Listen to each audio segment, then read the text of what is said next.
Muy buenas tardes, estimados colegas. Les saluda Richard Ramírez Anormaliza, el facilitador del curso de modelos de ecuaciones estructurales con enfoque en mínimos cuadrados parciales o PLS, con especial énfasis en el uso de eh, el software Smart PLS.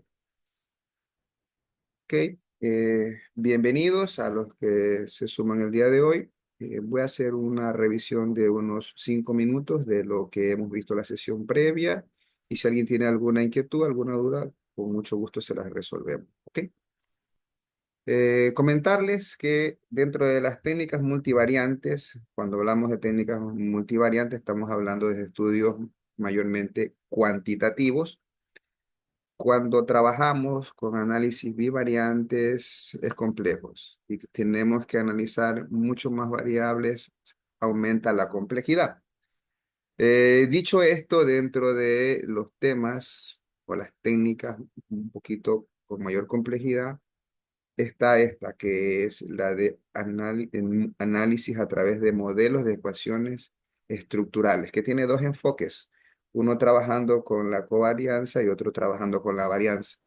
Cuando hablamos de lo que ocupa a la mayoría de los que estamos acá, sin que eso sea exclusivo para los que somos de tecnología, nos vamos a ir por el enfoque de PLS, que es el centro de este curso, que se trata de abordar mediante los mínimos cuadrados parciales.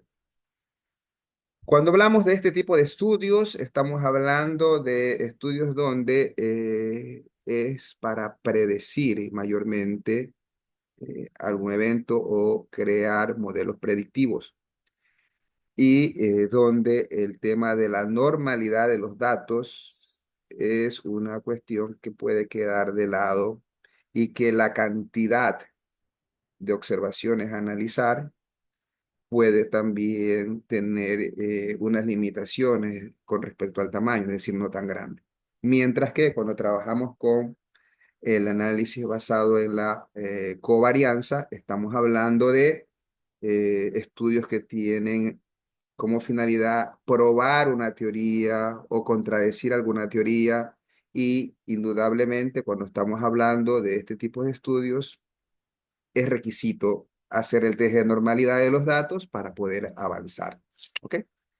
Eso es lo que hemos visto y que mayormente hay algunas herramientas para poder trabajar estos análisis. Uno de ellos es el software R, pero sabemos que allí sí hay que ensuciarse un poquito las manos y meter un poco de código para poder llegar y ahí sí saber las ecuaciones que tengo que construir para poder probar mis modelos.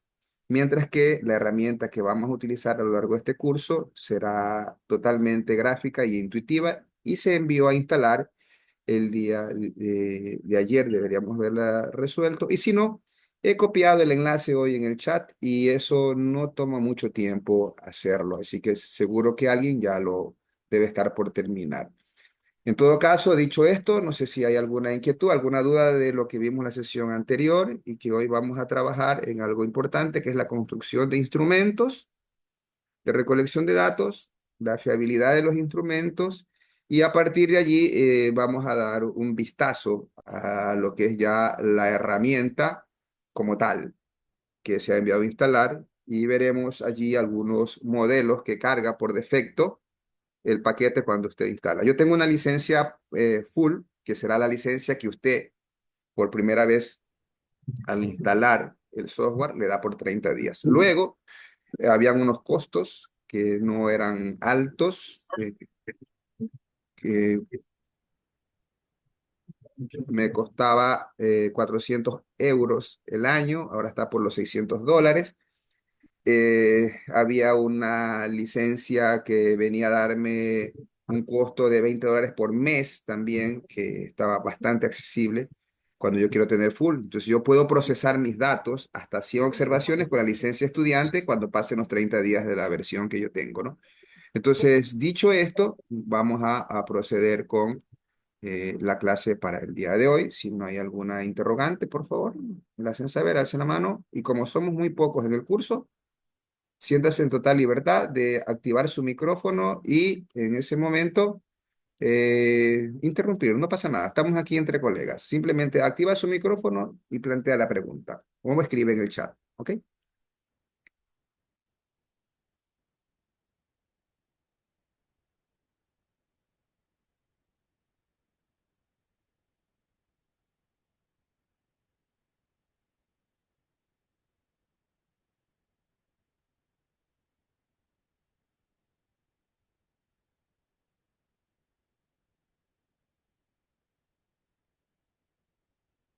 Bienvenidos a los que se conectan. Como anticipé, en esta segunda sesión sincrónica, he incluido en la portada, a más del tema que vamos a revisar el día de hoy, el enlace al curso, en lo que tiene que ver a la sesión sincrónica en Zoom.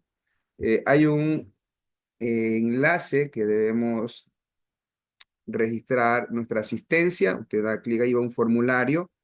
Y luego también le he dejado el enlace al aula virtual para poder revisar ese material que Ok, tenemos ahí doctor. preparado. Doctor, una acotación. El enlace que está aquí está apuntando a otro ID, por si acaso. El que Ah, estaba este que mostrando está aquí es el anterior, en la entonces.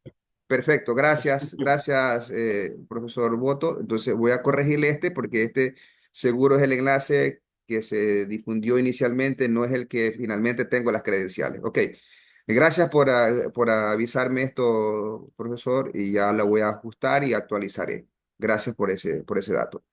Entonces yo voy a hacer un vistazo en este momento al entorno virtual para que usted pueda familiarizarse con lo que usted tiene aquí. Voy a compartir en este momento mi pantalla una vez más. Bueno, aquí está.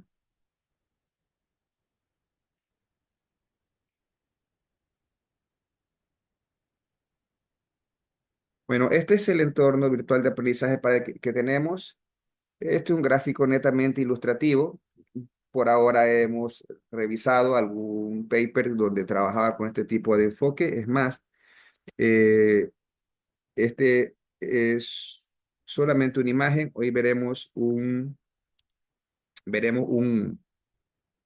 paper que está desarrollado y aparte de eso, tengo los datos en la herramienta cargado para revisarlo. Por ahora será muy general, luego de la explicación de hoy, para que usted se vaya familiarizando con la herramienta, ¿no?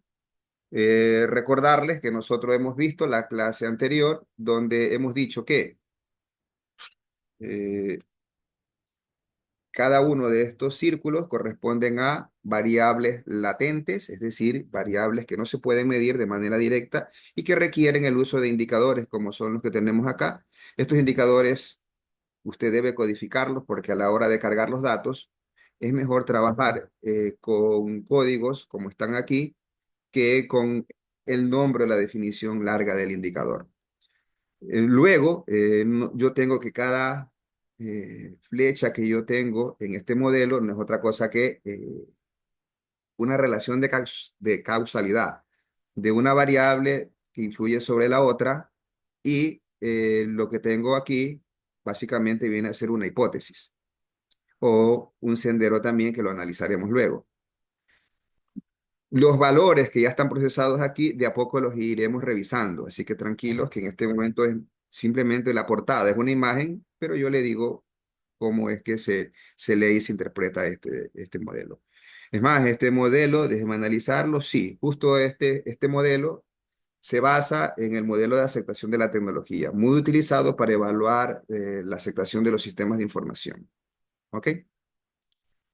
Avanzamos aquí, simplemente eso es una imagen, luego usted tiene la introducción del curso, donde tiene ciertas indicaciones que son generales a todos los cursos que se imparten aquí en la institución, luego tenemos el plan del curso y donde tenemos la primera parte que hemos revisado la sesión previa. Todo lo que es la introducción y está aquí, y está el material, ¿ah? Yo me había comprometido con ustedes darles un libro, un capítulo de libro que es de mi autoría con otros colegas y aquí lo tienen. Usted puede descargarlo aquí, ese libro en su primer capítulo, donde hace una introducción al análisis multivariado. Luego hay una presentación que es la inducción, al curso, que usted la tiene allí. Luego tiene la presentación que corresponde al desarrollo de la sesión previa, que está acá. Luego está la clase grabada, por si alguien quiere revisar la clase de la sesión previa, y así iré colocando las grabaciones. Todas mis grabaciones están en un canal YouTube, por cierto, las he dado público. Si usted las revisa, por favor, para validar asistencia, vamos a ponerle allí la cantidad de likes, será la cantidad de los estudiantes que lo han revisado, ¿no? Tenemos luego para hoy, que es la construcción de instrumentos de recolección de datos. Eso está acá. Lo planteo para hoy. Hay un artículo muy importante que se los dejo por aquí, que es de donde hemos sacado la clase de hoy. Luego hay una herramienta Excel, que más de uno, sea para este tipo de análisis o para cualquier otro, siempre necesitará hacer el análisis de consistencia interna de un instrumento. Y para ello, le he dejado allí una herramienta Excel de cómo la revisaremos aquí también, cómo validar la consistencia interna a través del alfa de Cronbach de un instrumento. ¿Sí? Luego nosotros tenemos la siguiente, la siguiente opción que nos va a presentar un instrumento de recolección de datos, ¿sí? Y lo revisaremos también. Usted tiene aquí la presentación que corresponde a la clase de hoy, ¿sí? Y bueno, ya usted puede ir inspeccionando que así será como está. Y este es el enlace que veo que está con un error, que ya lo vamos a corregir porque me están escribiendo algunos compañeros que seguro no pueden ingresar, ¿no? Entonces, es así como vamos. Ya, y déjeme habilitarle a un colega que creo que está queriendo ingresar.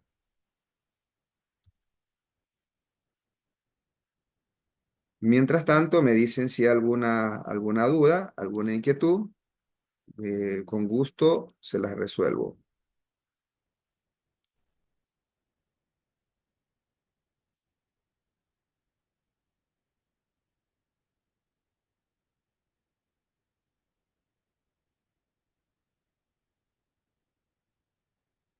No hay inquietudes, entonces continuamos con lo planificado para hoy.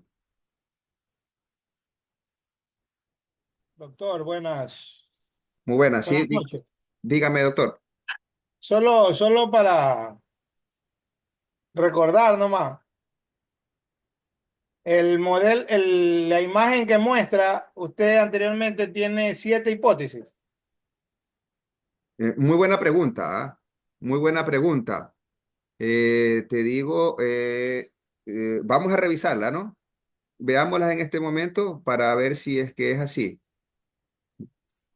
Porque aquí le podemos preguntar a Alejandro, ¿no? Vamos a preguntarle a Alejandro si lo que dice Rogelio es correcto. A ver, según lo que me acaba de indicar el colega Rogelio, con este gráfico que tenemos acá, él me dice que aquí hay 7 hipótesis.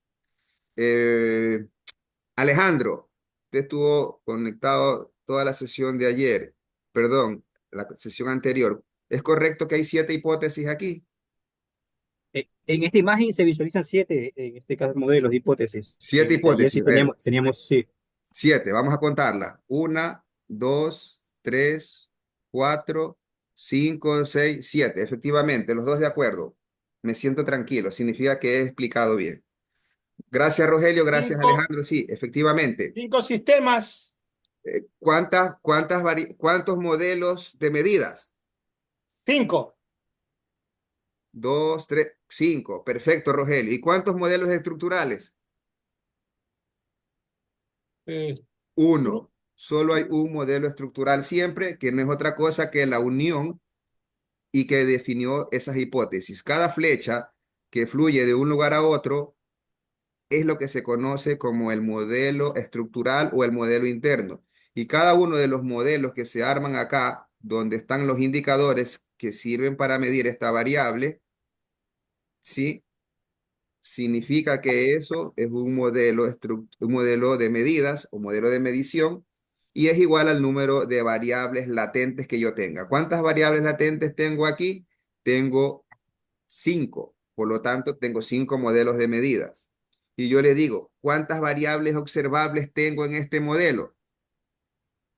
Le pongo 10 en el primer test al que me contesta esto, porque vamos a tener que hacer, 5 variables nomás. no, variables observables. Estoy Ah, ya, diciendo, variables ¿cuántas observables. variables observables tengo? No dije variables latentes. Las variables latentes definitivamente son, alguien escribió en el chat,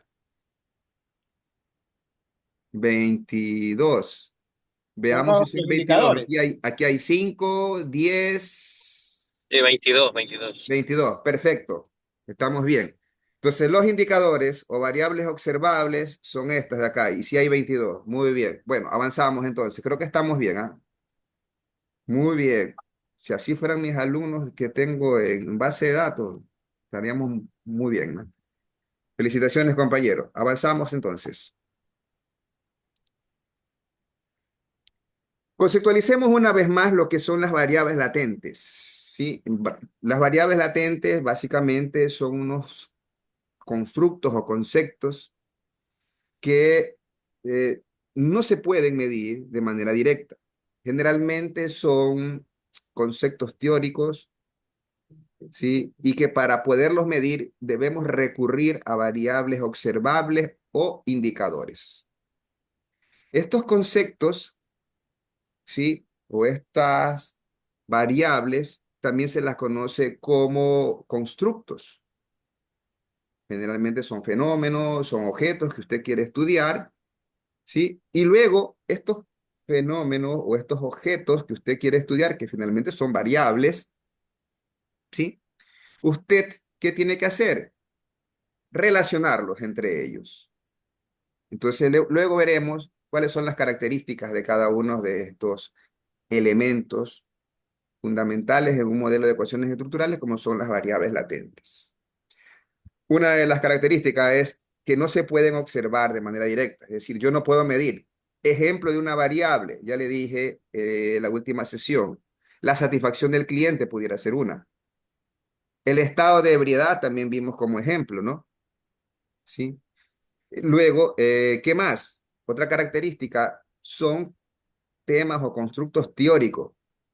Existe una definición conceptual de aquella variable que usted quiere medir. Y así hay una cantidad muy amplia dependiendo del área del conocimiento donde usted quiere hacer su estudio, en educación, en gestión o en tecnologías de la información. ¿Sí? Por ejemplo, si usted quiere evaluar la autoeficacia computacional o la capacidad que tienen las personas para manejar computadoras, esa es una variable latente y deberá recurrir a una serie de indicadores para poderlo medir. ¿Qué más? Usted puede a través de estas variables, puede tener la representación de fenómenos complejos y que pueden haber dimensiones inclusive de cada uno de estos fenómenos. Y dejar estas definiciones de variables latentes me viene a reducir un poco la complejidad de yo tener una serie de indicadores y que luego me representan básicamente a un solo constructo. ¿Sí? Es muy importante para esto tener nosotros que hacer una operacionalización de esas variables latentes. Y que cuando hacíamos nuestros trabajos de máster o de fin de máster, como se conocen, había una matriz que decía operacionalización de las variables y poníamos los indicadores. Bueno, es eso mismo acá. Hacer esa lista de indicadores que me permiten evaluar o medir una variable. ¿Sí? Tener múltiples indicadores que me permitan evaluar estas medidas, estas variables, me va a mí reducir el error. Es decir, yo no solamente le mido una variable latente por un indicador. Es más, yo ya le he dicho en la clase anterior, debería tener entre 5 o 6 indicadores para medir una variable. Porque luego veremos hoy que hay un ejercicio que se sigue, que es de ir puliendo el modelo y en esa dinámica hay algunos indicadores que sencillamente no funcionan, hay que eliminarlos. Y si yo empiezo con 3 indicadores y si yo luego veo que de esos 3 indicadores, 2 no me sirven, yo me quedaría con un solo indicador, lo cual no es práctico. ¿Ok? Entonces, tener esas variables latentes me van a dar a mí la posibilidad de tener un acercamiento a una base teórica basada en los datos empíricos que yo voy a obtener. ¿Ok? Entonces, esas son dentro de las cosas importantes de trabajar con variables latentes.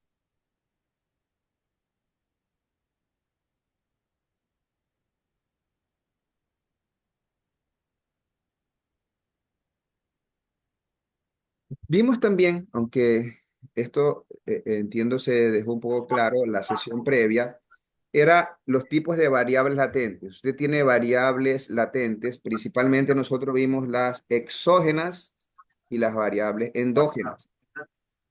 ¿Qué hacen las variables exógenas? Son las que actúan como predictoras o variables independientes, es decir, no son explicadas por otras variables.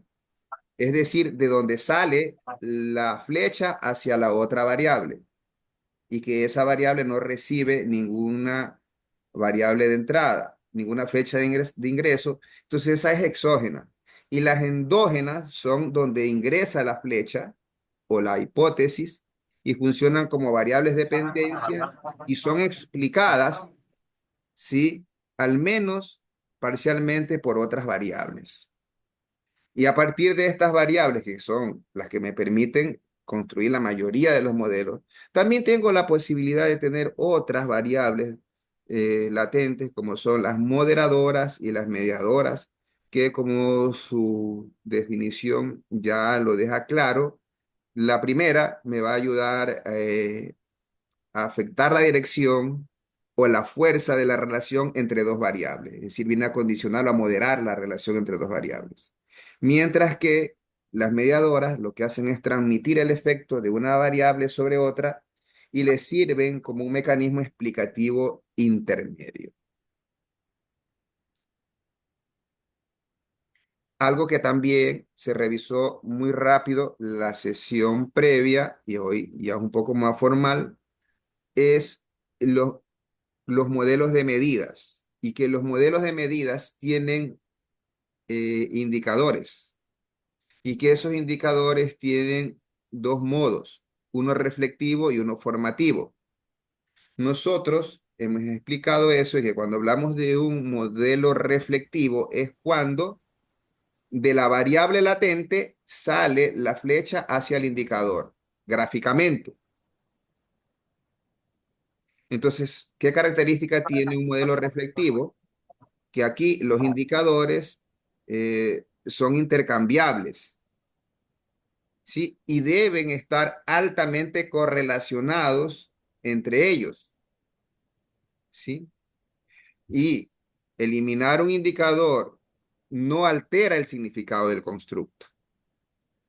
Eso cuando estamos trabajando con modelos reflectivos, que es la mayoría de los estudios, ¿ok?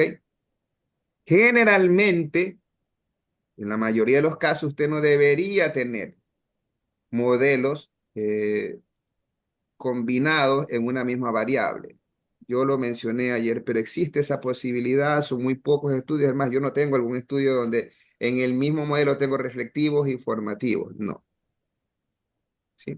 Allí tenemos la expresión matemática, que las ecuaciones matemáticas que por ahora se plantean, ni siquiera las vamos a entrar a ver al detalle porque ya veremos que como forma gráfica qué es lo que nos va a dar, cómo se representa y cómo se calcula. Cuando hablamos del modelo formativo, es la relación al revés. La flecha sale desde el indicador hacia la variable latente.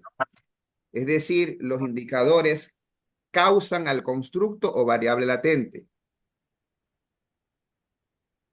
Y aquí los indicadores no necesariamente son intercambiables y no pueden estar correlacionados. Otro tema, eliminar un indicador de este tipo de modelos puede afectar el constructo. ¿Por qué? Porque cuando usted crea modelos con enfoque, con esta forma de relacionarse, de causar desde el indicador hacia el constructo, usted, su lista de indicadores debe ser, en lo posible, todos los indicadores que me permiten a mí evaluar esa variable. Y yo puse como ejemplo el estado de ebriedad. Y ya vimos que para revisar el estado de ebriedad, primero, capacidad para realizar cálculos complejos, capacidad para moverse o reaccionar, alcohol en la sangre, alcohol en el aliento. Con esos cuatro. Por ahí podría haber alguno más, pero ya. Entonces, yo debería tener los cuatro. ¿Ok?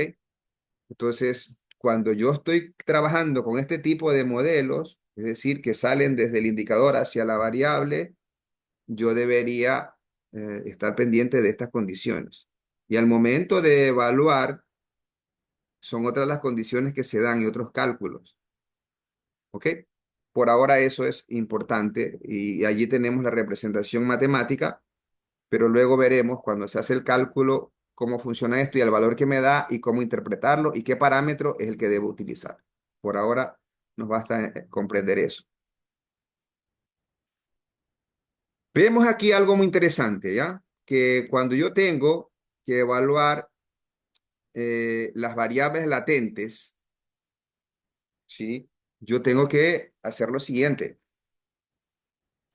Aquí nos vamos a adelantar un poco y ya vamos a hablar de algunos conceptos que ya luego los veremos en el software y vamos a interpretarlo, porque ya ahora ya nos da un punto de partida. Y que por cierto, todo esto que usted está teniendo aquí, ya le di yo, hay un capítulo del libro de autoría de quien habla, disculpen, referí solo material de, de mi parte, explica todo esto al detalle, pero yo aquí se lo hago un poco más digerible de lo que está en varias páginas por allá. Entonces, cuando usted evalúa las variables latentes, ya sabemos que son esos círculos que no se pueden medir de manera directa. Hay que hacer lo siguiente. Hay que hacer la fiabilidad del indicador, ¿sí? Y eso es revisando las cargas factoriales, representado por esa simbología que tenemos allí, y donde las cargas factoriales, en lo posible, deberían ser mayores a 0,7. ¿Ok? ¿Qué más? Tengo otro indicador que también me sirve para evaluar la consistencia interna, que es la fiabilidad compuesta. No vamos a ver aquí cómo se calcula la fiabilidad compuesta, que si usted quiere podría hacer una fórmula en Excel y hay un cálculo matemático que usted debería hacerlo, pero aquí el software se lo va a hacer. Lo importante que usted tiene que saber es que la fiabilidad me dice que yo debo tenerla mayor a 0,7. La validez convergente también, esto lo veremos luego al detalle, ¿ah? Sino que por ahora es un avance nada más de cómo se evalúa el modelo de medida. Nosotros tenemos que hacer otro análisis que es el de la validez convergente. Primero tendríamos que calcular la varianza media extraída o varianza extraída media o AVE, como se conoce en casi todos los papers que usted va a ver, y ese AVE debería ser mayor que 0,5. Todo ello tiene un sustento científico que en el texto guía se lo dice cuál es. Luego hay que hacer también un análisis que es de la validez discriminante. Todos estos cálculos los hace el software que vamos a instalar. Y simplemente nosotros cargamos los datos y procesamos y debemos tener aquí estos parámetros para evaluar si estamos bien o estamos mal. Y yo ya le voy a explicar aquí cómo irlo haciendo, ¿no? Luego tengo para la validez discriminante, es el criterio de Forney-Lerker, donde básicamente yo debo tener que el AVE debe ser mayor que las correlaciones cuadradas con otros constructos. ¿Qué quiere decir eso? Que simplemente que todos los constructos, los indicadores deben estar permitiendo y evaluándose más hacia ese constructo que se supone que debe ser y no a otro. Lo veremos más adelante. Por ahora esto nada más es una parte introductoria que veremos. Ok. No está mostrado aquí, pero aquí al paralelo a la fiabilidad compuesta, usted también tiene que hacer un cálculo, podía hacer, que es el de alfa de Cronbach o de consistencia interna. ¿Qué es esto de la consistencia interna? Veamos un poco de esto de la consistencia interna. La consistencia interna no es otra cosa que saber si los indicadores que usted tiene para una variable valen o no valen para medir lo que usted está queriendo evaluar. Y entonces este estadístico me va a decir, cuando con las respuestas, yo hago un cálculo y me va a decir si ese indicador ayuda a medir, ¿sí? Ese indicador sirve. Entonces aquí hay una forma que yo le voy a ayudar. Ya tiene usted este recurso en el entorno virtual de aprendizaje.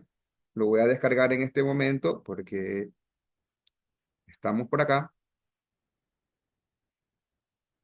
En la unidad 2 usted tiene eso donde está el cálculo. Por aquí estaba el 2. Acá está, perdón. Hoja de cálculo del alfa de Cronbach. La abrimos. Y se supone que está bajándose. Usted también puede bajarlo. Acá está. Como estoy compartiendo la pantalla completa, seguro ve mi hoja. ¿Me confirma si ve mi hoja? ¿Sí se ve? Sí, sí Por se favor. Sí, visualiza. doctor. Sí se ve. Excelente. Muy bien. Entonces, normalmente, esto es de un estudio real, ¿ah? Que lo veremos luego y lo vamos a replicar. Entonces, debería llegar a pulir. Uno de los pasos que usted hace es pulir los datos, ¿no? Y colocarlos. Aquí tengo una codificación, ¿sí? De los indicadores.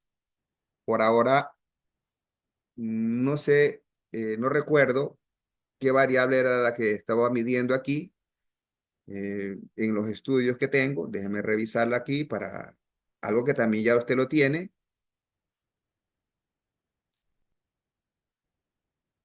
Por cierto, este artículo estoy enviándolo. Lo estoy enviando en este momento, ¿sí? Los resultados, yo les recomiendo así. Generalmente yo utilizo una herramienta de pago para recoger los datos.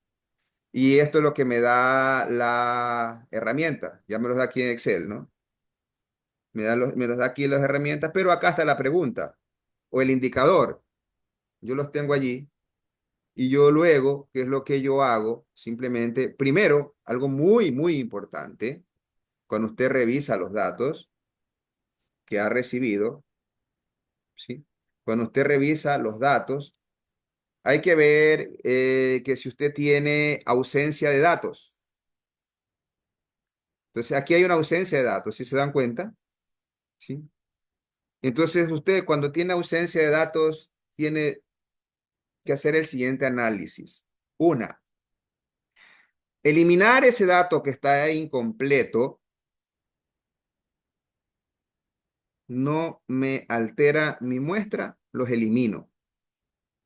Pero si yo tengo que eliminar estos datos porque sencillamente no me completaron la encuesta o no me completaron los datos que corresponden a las otras columnas, y eliminar esa fila me afecta el tamaño de la muestra, entonces yo no debería eliminarlos. ¿Qué debo hacer? Yo debería hacer una imputación de datos. Esa parte lo explico en el capítulo 1 del libro que tenemos acá, y para eso usted tiene alguna forma de imputación de datos que pudiera hacerlo. Es decir, reemplazar o venir y corregir eso que usted tiene allí. Sí. Si este tipo de análisis solo se aplican para datos de corte transversal, mayormente para cortes transversal, pero con estudios longitudinales también se pudiera hacer. Por ejemplo, en el campo de la educación, tú evalúas el rendimiento académico y el rendimiento académico no es otra cosa que la calificación o la nota. Y tú podrías estar, ahora mismo yo estoy haciendo, yo tengo una data estoy haciendo la data de una carrera de enfermería. Estoy identificando los predictores del rendimiento académico en licenciatura en enfermería. Y entonces yo tengo allí factores que son algunos datos, algunos factores, y entonces a partir de allí yo ya estoy trabajando con algo de varios periodos. Entonces sí se puede hacer con corte, con algún tema longitudinal también, no solo corte transversal, que sí se puede. Es más, en finanzas trabajan con periodos cerrados. ¿Sí? Trabajan indicadores. Yo puedo construir modelos con indicadores financieros, no solamente a través de este tipo de datos como son producto de evaluar la percepción. Espero haber contestado tu respuesta, si no en el chat me la replanteas una vez más. Ok, avanzando, entonces aquí se puede hacer una imputación de datos. Si me faltan unos pocos, yo podría hacer. ¿Cómo yo hago? Lo recomendado para que no se me altere el comportamiento de los demás, hago una imputación de medias. ¿Qué es la imputación de medias? Este campo que está en blanco, sencillamente yo saco el promedio de lo que está acá, de las respuestas que me dieron los demás, y eso lo coloco donde me falta. Y listo. ¿Por qué? Porque yo luego que tengo estos datos que están, hay un sustento, ¿ah? Todo un sustento científico para poder hacer lo que digo, no es porque se me ocurrió. Hay una base científica que me dice que puedo hacer eso. ¿Sí? Y luego ya llego a algo así, bien chévere, como se ve aquí, y listo. Y entonces yo de este grupo he cogido una variable que es la CT. Este modelo lo tengo acá. CT es el contexto tecnológico, ¿ah? Que por cierto, ya veremos cómo se llegó a esto, hay una teoría detrás. Es una teoría, ¿sí? Y a partir de esa teoría se ha adaptado un estudio para evaluar la aceptación o la intención de adopción de Big Data entre los directivos de una institución, de una institución de educación superior, atendiendo el contexto tecnológico, el contexto organizacional y el contexto ambiental. Entiéndase por ambiental no lo que se conoce por tema de suelo, todo lo demás, no, el contexto más que todo, o el entorno sería, ¿no? Ok, entonces a partir de allí ya vemos que la variable CT es la que yo he utilizado en ese alfa de Cronbach que estamos analizando por acá. Es la CT, el contexto tecnológico. Entonces, acá son las respuestas. Tengo 67 respuestas, ¿sí? Que ya vamos a ver el tamaño de muestra para que este dato sea confiable cuando uso esta técnica. Esto está para la clase de hoy, explicar esa parte. Ok, entonces yo tengo aquí 6 indicadores. Como ya se dieron cuenta, ya estos son de mis de estudios recientes. Ya tengo ahora sí una escala Likert de 6 niveles par. Ya dijimos por qué también. Y entonces, el alfa de Cronbach se calcula a través de esta fórmula. ¿Sí? Les explico esta parte, pero después van a darse cuenta que toda esta parte compleja que usted la tiene aquí, Smart PLS lo hace en un 2x3. Entonces, pero es importante saber de dónde sale, ¿por qué no? Entonces aquí el alfa de Cronbach está aquí, donde K ya sabemos que es el número de ítems, A es el alfa de Cronbach, BI es la varianza de cada ítem y BT es la varianza total. Entonces empezamos aquí a calcular esto. Entonces sabemos que K, ¿cuántos ítems son? Hay 6 ítems. 1, 2, 3, 4, 5, 6. Allí están los 6 ítems. BI B sub I, sabemos que es la varianza de cada ítem. Entonces, todos estos ítems tenemos que calcular la varianza. ¿Cómo se calcula la varianza? Ponemos acá esta fórmula, que ya la tengo aquí, usted ya tiene esta hoja, sino porque la estoy ayudando a digerir nada más. Entonces, var.p y sombreo todo esto y ya tengo la varianza de cada ítem. ¿Ok? Yo tengo la varianza de cada ítem. Ahí la tengo. Entonces, simplemente luego arrastro la fórmula y tengo la varianza de cada ítem. Pero, ¿sí? BI, la varianza de cada ítem, pero lo que me pide es la sumatoria de BI. Y ahí yo tengo, por eso tengo es la sumatoria. ¿Ya? Tengo la sumatoria y lo que está haciendo es sumando, ¿sí? Lo que está acá. Entonces ahí tengo lo que me pide esta fórmula, que realmente no es BI solamente, sino es la sumatoria de BI. Es la sumatoria de la varianza de cada ítem. Luego me pide la varianza total, ¿sí? La varianza total. Entonces, ¿qué es lo que se hace? Se suma todos los ítems. Aquí tengo el total. Tengo todos los ítems. Están sumados. Y luego la misma fórmula, pero para esa columna de total. Y allí tengo la varianza total. ¿Ok? Luego el alfa de Cronbach sencillamente calcula, es ya en Excel, yo le he puesto allí para que vean cómo lo que tengo, qué es lo que tengo aquí. Acá le he hecho como una especie de zoom y donde lo que hace es despejar esta fórmula que tengo aquí ya en Excel. Entonces es J11 dividido para, abro paréntesis, J-1, tal lo que tengo acá. Toda esta fórmula, ya Excel, yo sé que ustedes lo dominan muy bien. Usted lo tiene acá. A la interpretación, ¿qué es lo importante? Regla general, dice que el Cronbach, para que sea bueno, debería tener mayor que 707. Ya lo dijimos, mayor que 0,7. Pero hay unos estudios y hay una base científica que me dice que yo puedo trabajar con ciertos temas y trabajo de esta manera.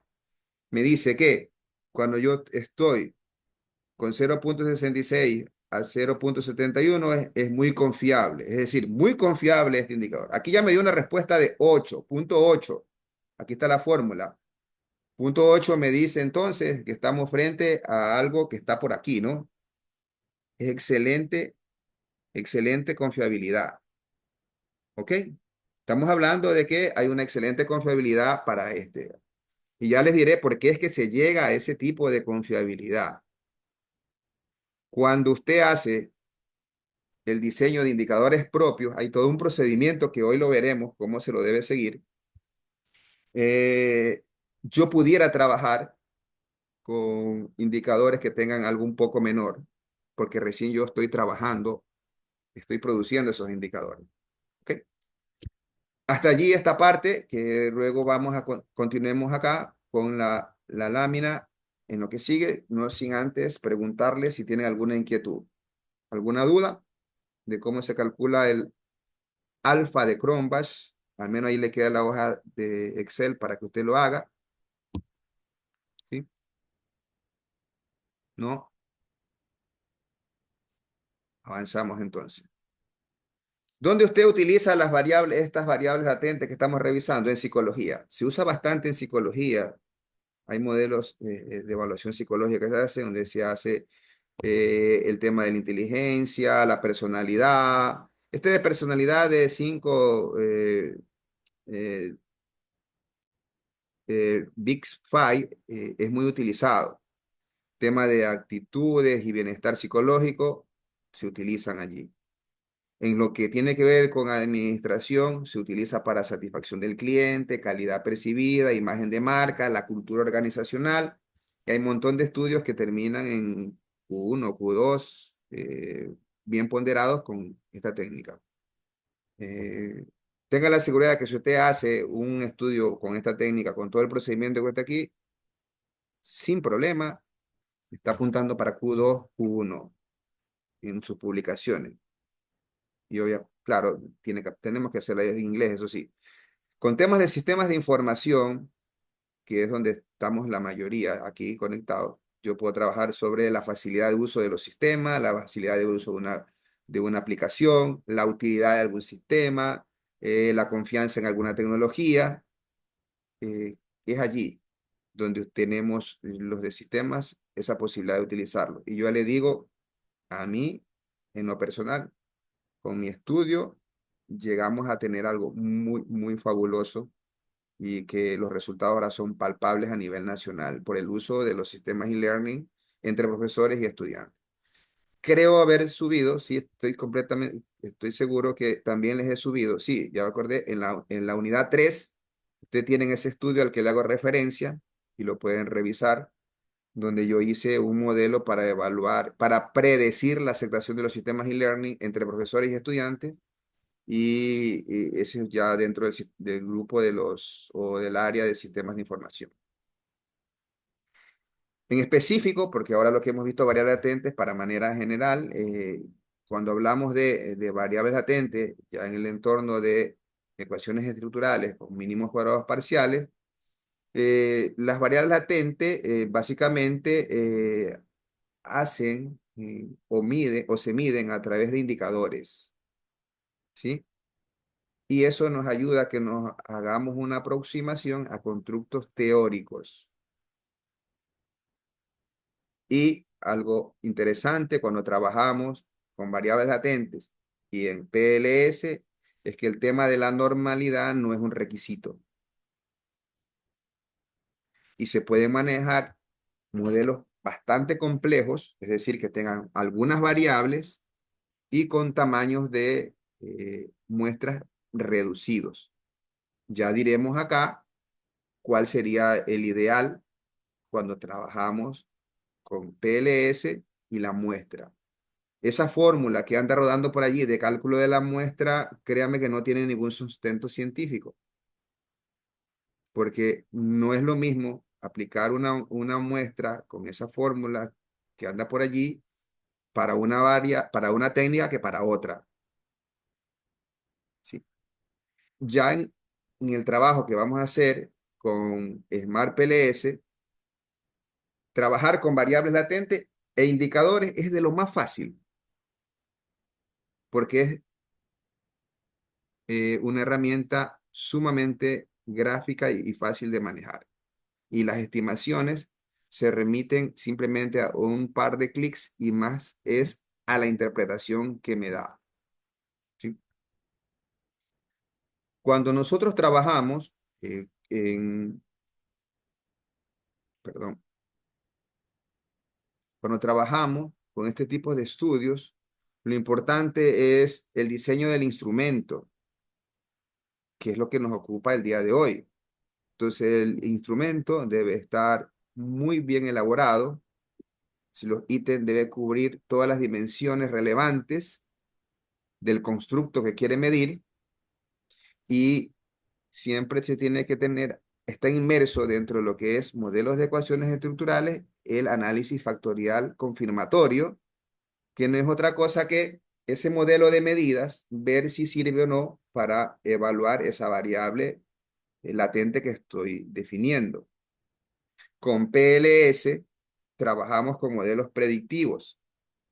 Entonces nosotros, al construir este tipo de modelos, podemos predecir el comportamiento o las actitudes, o también identificar factores claves y así evaluar qué es lo que tenemos que hacer para alcanzar el objetivo. Yo le digo, el mayor ejemplo se lo doy y usted lo puede palpar. El resultado de la tesis que yo le tengo aquí como ejemplo identificó los factores claves para que el estudiante y el profesor no se bote de la educación en línea. Y en la actualidad, en una de las instituciones donde yo colaboro, la mayor cantidad de los estudiantes que se tiene, la población estudiantil, que ya llega a 70.000 casi, más de la mitad, son en línea. Con el antecedente, cuando se inicia ese proceso, pagando en los cursos en línea, la gente se vota, el 40% se vota. Entonces, había que hacer ese estudio.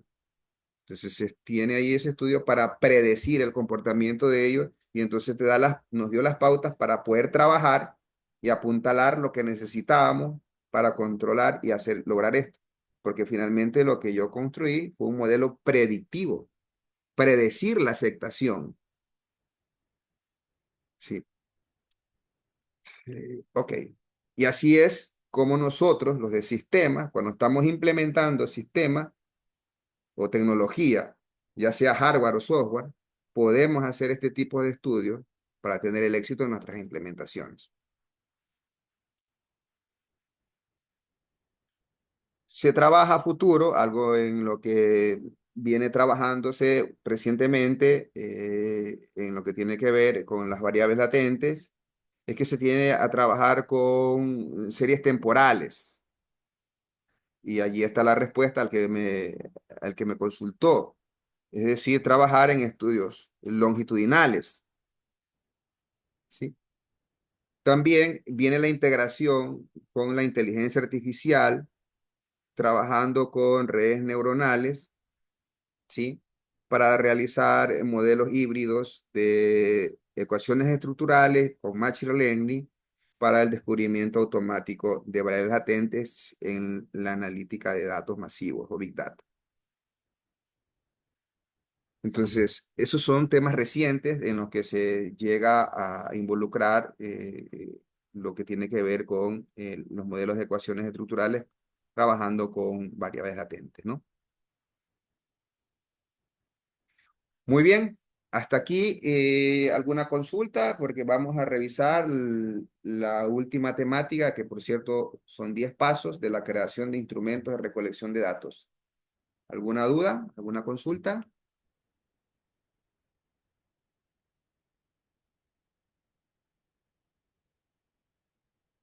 No.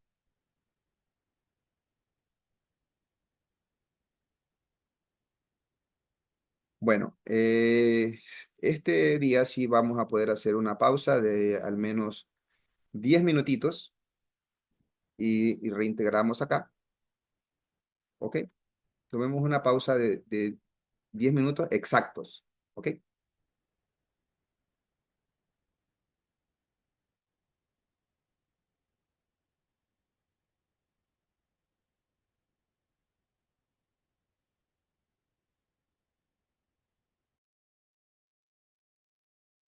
Muy bien, retomamos la clase.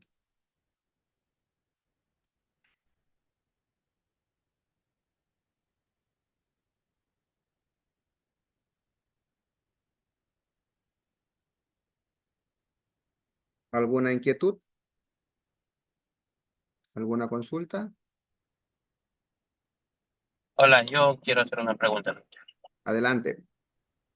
A ver, partiendo del hecho que al final de todo este proceso lo que queda es un instrumento de medición, eh, es muy probable también que los ítems que corresponden a cada una de estas variables observables cambien, ya que basado en que se relaciona con el alfa de Cronbach, en algún momento voy a tener que ir como que eliminando los ítems que que no aporten a un mejor alfa de Cronbach. O sea, Correcto. estoy en lo correcto, creo Sí, que sí, ¿verdad? es correcto, así es. Entonces, Ese es el proceso que vamos a ver luego, cuando hoy algo se analizará hoy, pero más adelante en la siguiente sesión ya veremos de manera directa lo que acaba de exponer el compañero. Porque sí, no todos los indicadores que yo tengo planteados puede ser que sirvan, no puede ser que tributen. Por lo tanto, siempre lo recomendable es en tener mínimo 5 o 6 indicadores por cada variable latente para poderles evaluar, porque ya en la dinámica de ir puliendo el modelo es posible que alguno tenga que eliminarse. Y que no es que está mal, sino que sencillamente yo tengo que ese no me aporta y yo no lo puedo incluir. claro, no aporta Así es. un mejor alfa de Cronbach. Correcto. Listo, sí, Ok, efectivamente, eso es. ¿Alguna otra ok. pregunta?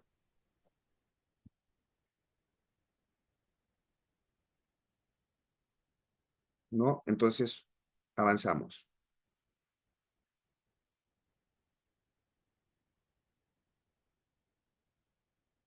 Recordemos que nuestra clase de hoy se centra en la creación del instrumento de recolección de datos y cómo validarlo. Este procedimiento, que es lo primero que se hace antes de recoger los datos, obviamente hay que tener el instrumento. Debe ser el adecuado, porque de lo contrario el éxito no se garantiza. Este es un proceso metodológico que se sigue. Es más, yo he esbozado aquí de, de todo lo que he hecho y de lo que algunos estudios han aplicado, 10 pasos. Y yo le voy a ir ilustrando estos 10 pasos, los voy explicando y le voy a ir mostrando el estudio, cómo se fue resolviendo cada uno de estos pasos en algo que estoy en la fase final. Simplemente ya estoy haciendo unos ajustes y luego traducir al inglés para enviarlo a la revista. Es más, yo esos datos ya los he compartido con ustedes. Ya los van a tener ustedes. Les aviso, por cierto, esos datos son reales. Ya los tengo procesados. Ya está de aquí en menos de un mes los envío a publicar. ¿Ok? Vamos a ver esos 10 pasos para poder crear ese instrumento. El primero es la definición de constructos y las variables de constructos, o también como se conoce variables latentes. Entonces hay que identificar todos esos constructos teóricos. Obviamente yo primero debo estar claro del tema del que quiero investigar, de lo que yo quiero hacer. Y dentro de ese estudio yo tengo que proceder a esto, a identificar esos constructos teóricos. Esos que van a constituirse en el modelo estructural, es decir, los círculos con las flechas que yo voy a construir, es decir, el modelo estructural. Y debo tener una definición clara y precisa de cada constructo con una base teórica. Por ejemplo, uno de los estudios que yo hice, hice el abordaje de dos constructos, de un constructo. El uno era autoeficacia computacional, otro puede ser el soporte técnico, otro puede ser el uso del sistema. Entonces, todos estos constructos deben estar bien definidos.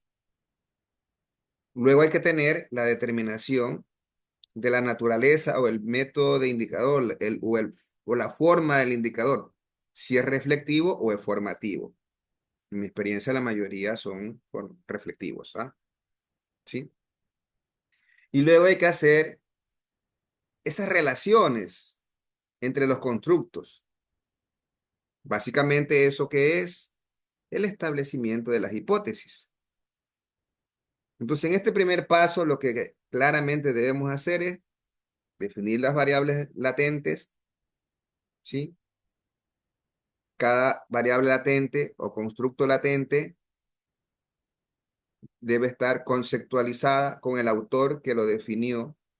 Sí puede poner más de un autor, sí, pero generalmente cuando se tiene un constructo, hay algún autor seminal, como se le llama, o el que es el gurú en esa temática y que ya definió ese constructo.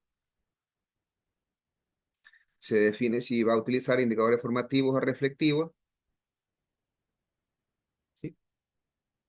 Y básicamente luego se establecen las relaciones, que son las hipótesis. En el estudio que yo les he mostrado, es este estudio que está acá. Yo tengo este estudio, que no es otra cosa que uno con la temática siguiente.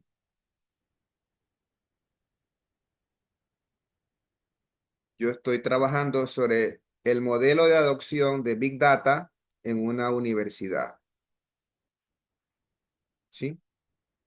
Entonces yo estoy trabajando, bueno, ya está trabajado esto, solamente hay que pulirla.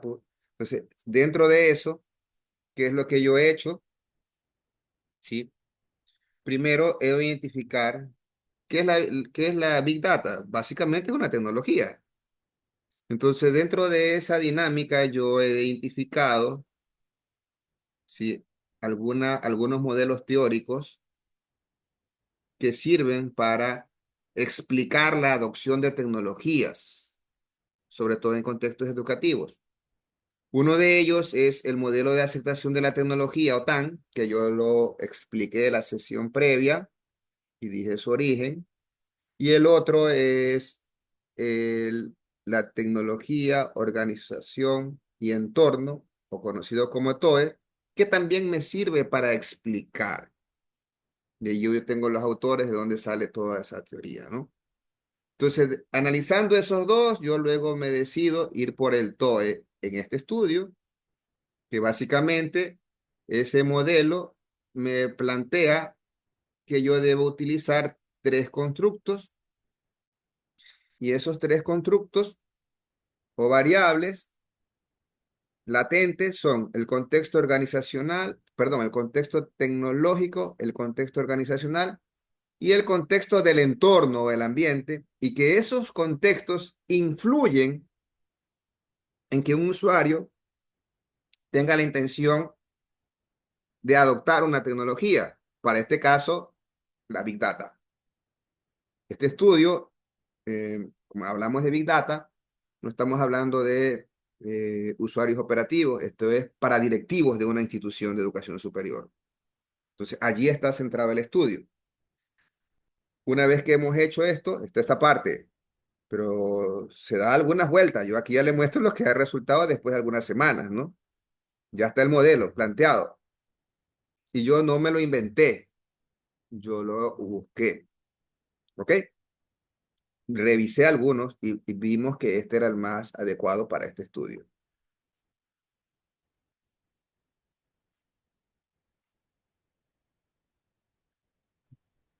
Paso Ingeniero, número 2. Lili, adelante. buenas noches. Disculpe, usted estaba mostrando algo hace un rato, ¿no? Sí, sí, se estaba mostrando. Lo que pasa es que no se visualizaba lo que usted estaba explicando. Allí no se visualiza. A ver, ahorita sí. Ya, y hace un rato visualicé esto. ¿Sí se visualiza? El paper, el borrador de mi No, paper. eso no se visualiza, solo la diapositiva. Solo la Oh, diapositiva. Sí. oh, ya. Solo la diapositiva y no se ve. Ya, ya, ya. Listo, no hay problema. Entonces estoy compartiendo pantalla. No estoy compartiendo pantalla. Ya vamos a hacerlo otra vez. Screen. ¿Allí sí se ve? Sí, ahí sí, ahí sí. Muchas Ya. gracias. Entonces, este es mi borrador de paper que ya les digo está en un 90%. ¿Ah? Con unos colegas hemos hecho esta parte. Sí, este específico, Ángel, es para corte transversal. Este específico de analizar así como estamos es para corte transversal.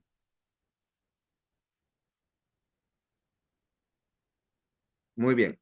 Entonces, algo que no se veía era que yo estoy trabajando sobre es un modelo de adopción de la Big Data entre los directivos de una universidad. ¿Ok? Para ello, indiqué, yo revisé algunos modelos teóricos o algunas frameworks para adopción de tecnología y donde yo identifico los dos principales. El modelo de aceptación de la tecnología, que es el TAN, que lo explicamos en la sesión previa, y hay uno nuevo que involucré y que revisé con el equipo, que es el de tecnología, organización y entorno. ¿Ok? Entonces, después del análisis de esos dos, ¿sí? Definimos, hay otros más, no es el único, hay algunos, ¿sí? Eh, Decidimos trabajar con el de Technology Organization Environment, o TOE. Entonces, luego, en lo que estamos haciendo en este momento, que es el paso número 1, ya tenemos conceptualmente definido, en ese paper ya tengo definido qué es el contexto tecnológico, y yo luego también tengo definido qué es el contexto organizacional y qué es el contexto del entorno, ¿sí? Y en función de esto, estoy adaptando ese framework, ese modelo teórico para evaluar la intención de los directivos de una universidad en que adopten la Big Data como tal en su proceso de gestión. Entonces, por eso, estas tres variables latentes. Ya he hecho aquí las hipótesis, solo 3 hipótesis que influyen en la intención de adoptar la analítica de datos masivos. ¿Ok? Entonces, eso es lo del paso número 1. Ya está. Gracias, Lilia, por favor, por hacerme corregir este. Ok, ¿se ve mi lámina? Entiendo que sí. Vamos al paso 2. La operacionalización de constructos.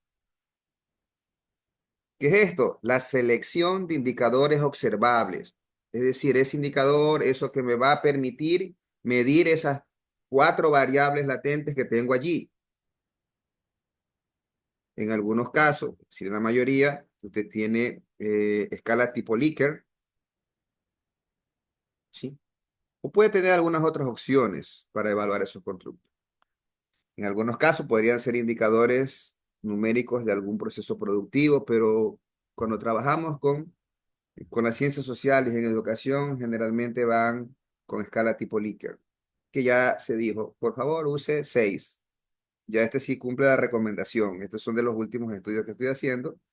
El primero sí lo tenía con 7, ¿no? Entonces ya les digo, ¿no? 6 es el ideal. Dice, determinar el número óptimo de ítems. Generalmente debe estar entre 3 y 7. Yo le digo 3 y 7. 3 no lo use. Yo le diría por lo menos 5. 4 ya en casos extremos. Debería ser entre 5 y 6. ¿Por qué no tanto una cantidad excesiva de indicadores? Porque cuando usted crea un formulario, está demostrado que cuando usted tiene más de 35 o 40 ítems, el usuario se va a aburrir, no le va a usted a captar lo que realmente siente. Entonces debe ser también ligero. Entonces hay que buscar un equilibrio. Pero con 3 indicadores, aunque aquí me dicen, si son bien definidos, pudiera ser. Pero 3 que ya le queden después del análisis, estaría perfecto. Pero de partida, yo no recomiendo tener 3. Deberíamos tener por lo menos 5. Pero como ya lo dijo el colega hace un rato, cuando ya estamos calibrando el instrumento, al menos si hacemos un piloto y puede ser que tengamos que eliminar. Si usted tiene 3 y elimina 1, le quedan 2, ya allí no nos sirve mucho. Pero si luego de calibrar los instrumentos, revisar la consistencia interna, ver si el alfa de Cronbach resulta o no, entonces allí sí que me queden 3, estaría perfecto. Pero en el primer estudio, en la fase inicial, no es recomendable empezar con 3. ¿Qué se recomienda también? Adaptación de escalas validadas. Coja algo que ya alguien lo dijo. O sea, estamos lejos de ser genios, pero sí nos podemos aprovechar de que hay genios que ya trabajaron y adaptar eso. Entonces eso ya viene con cierta validación para que no tengamos problemas. ¿Ok? Entonces eso fue, para esto hay que leer mucho y hay que tener claro con la fuente. Entonces aquí es lo que yo tengo. Luego, yo tengo aquí el contexto tecnológico y he creado 6 indicadores, 6 indicadores que los he adaptado de estos estudios que ya están allí en mi paper, que lo tenemos listo. Entonces, lo primero, en el contexto tecnológico digo, la analítica de datos masivos mejora la calidad del trabajo. La analítica de datos masivos. Obviamente esto cuando se envíe tiene que haber con una introducción, con un contexto para que el usuario sepa de lo que se está hablando y no ponerle una sigla aquí que no sabe qué hacer. Pero yo, como ya sé que luego tengo que codificar, yo en este momento de una vez ya los estaba codificando al inicio con CT1, 2, 3, de 1 al 6. Y así yo voy creando, ¿sí? Estos ítems. Pero yo no me los inventé. Yo los he traído de estudios previos que tienen su validación, como les sugiere la lámina que les acabo de explicar, ¿no? Que es poner, ¿no? Listo, y aquí están. Bueno, y ya también que usé, yo he adaptado algunos de unos estudios previos que he hecho para medir la intención de aducción de analítica de datos masivos. Usted tiene que sacarlos de algún lugar, pero tiene que adaptarlos a su contexto, a su estudio. ¿Ok? Vamos al paso número 3. El diseño del cuestionario. Básicamente allí será poner una introducción, hay que tener un aspecto llamativo, que llame la atención. Hay unos temas muy importantes con respecto a la forma como organice cada variable y cómo van cada uno de sus ítems. Esto tiene que ver mucho con la forma que usted lo va a hacer, ¿sí? Y la lógica que debe seguir el usuario al momento de contestarle. Se tiene que ver con la claridad, con el formato, con las instrucciones precisas que están al inicio para no tener problemas. Entonces, el orden de las preguntas también debe ser el adecuado. A eso se refiere el paso número 3. Validación de contenido, paso número 4. Se recomienda que una vez que usted tiene estos ítems, al menos si usted no ha recurrido a escalas validadas, sino que usted las está planteando por primera vez, hágalas revisar de un experto, ¿sí? Porque él seguramente le va a dar alguna recomendación para mejorar, porque seguro él ya ha trabajado antes y entonces es importante. ¿Sí? Entonces se hace una verificación de coherencia, es decir, si los ítems están alineados a cada constructo. Esa es la validación de contenido. Y también usted tendría que hacer una confirmación de la relevancia, de la pertinencia de esos ítems, porque de pronto usted está preguntando cosas que no tienen nada que ver con ese ítem. Tiene que modificar la redacción. Si usted los trae de un contexto anglosajón, latino o al ecuatoriano, hay que tener esas consideraciones cuando hacemos esa adaptación. Esto nos va a decir que vamos por buen camino y que nuestra información a captar será la adecuada.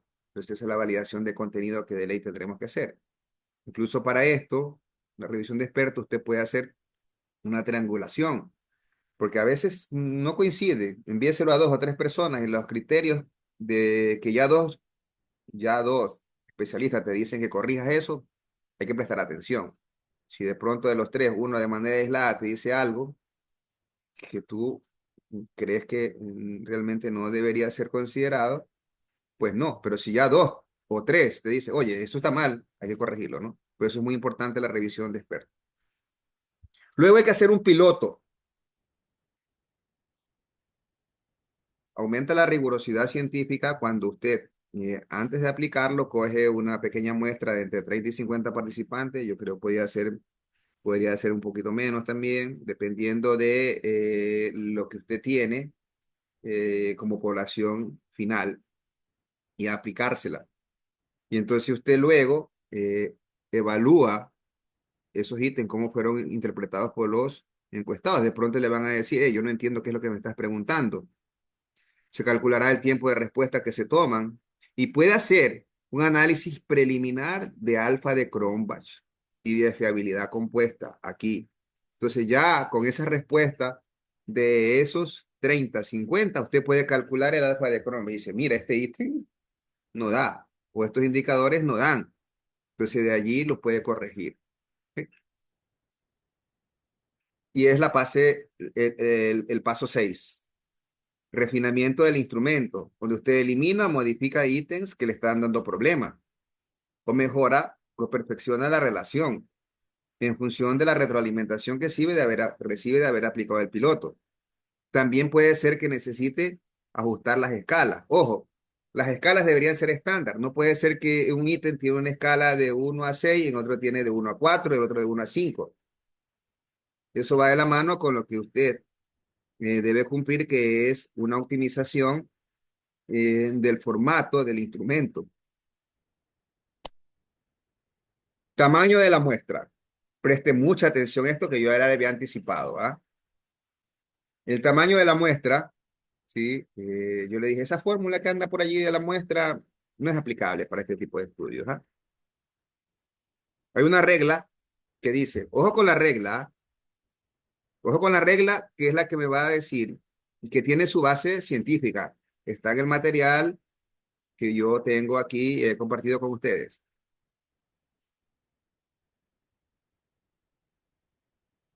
¿Cómo no? Adelante, Guille, cuéntemela. Pregunte. Ahí está la lámina anterior, esta.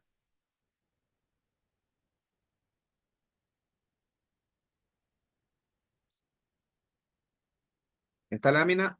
A ver, allí, ¿cuál es la pregunta? Ok, listo. Bueno, ok. Me escribes entonces allí cuál es la... Ah, ya, perfecto. Allí está, ¿no? Entonces, esto, después del piloto, hay que aplicarlo. Hice una serie de pasos allí.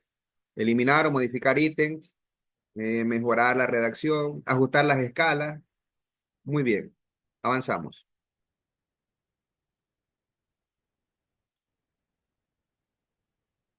Al momento de determinar las escalas, determinar el tamaño muestral,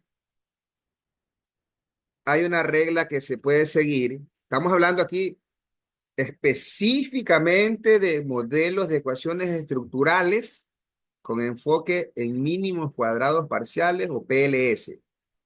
¿Sí? Usted tiene la siguiente forma. Primero, regla de los indicadores. ¿Qué dice?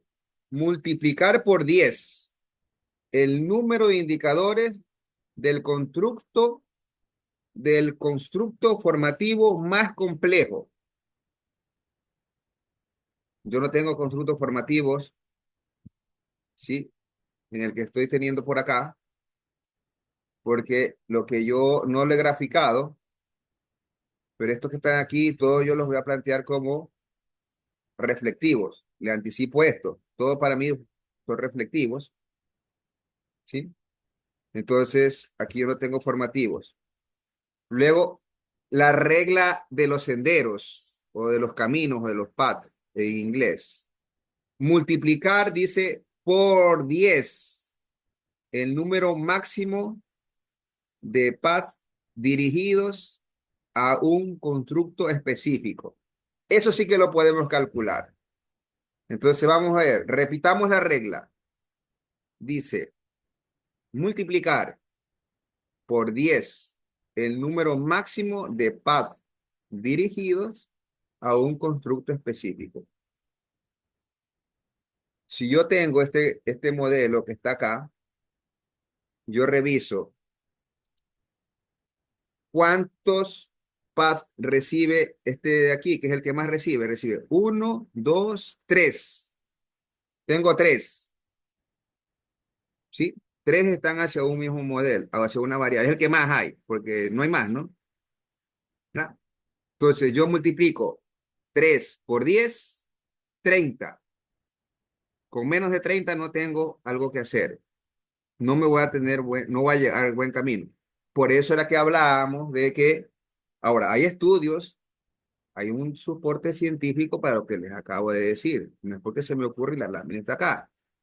Podemos recurrirnos y además en el paper yo hago referencia bibliográfica al sustento científico que da esta regla. Entonces yo debería tener mínimo 30, pero yo tengo 60 observaciones, por lo tanto 67, por lo tanto voy bien. ¿Alguna pregunta allí? Luego yo si quiero he dejado aquí el hipervínculo para que usted quiera y le dejo un video para que usted pueda descargar, que esto es una herramienta estadística que dependiendo de la técnica, que eso lo puede hacer usted mañana en la sesión sincrónica, usted descarga esto y va a ver ese software. Windows no ocupa mucho espacio, lo que hace lo instala y luego lo ejecuta, porque no es que le hace el ejecutable, le encarga unas librerías, va a la misma carpeta, da doble clic al ejecutable y se abre el entorno. Hay un video también que se lo dejo aquí para que lo chequee. El enlace está aquí en lo tenemos en el aula virtual y pudiéramos nosotros ver y cambiar algunos parámetros de mi estudio y él me dice, esta es la muestra que debes tener. Pero generalmente yo me voy por lo que tengo acá. ¿Sí? Ahora, llegar al límite también no es lo adecuado. O sea, con 30 no creo, entonces yo debería irme siempre un poco más, porque mientras más datos tengo es mejor, ¿no? Eso con respecto al tamaño de la muestra.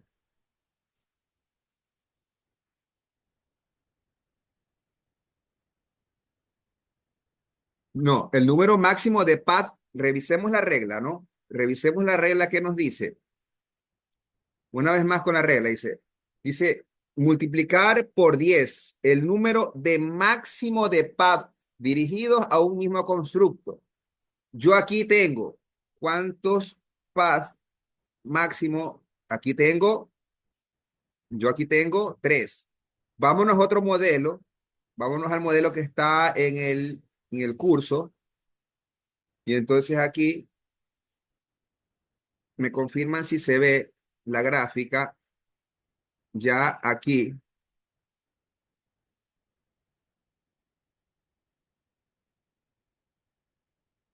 Esta gráfica, ¿cuál es el número máximo de path aquí? A un mismo constructo.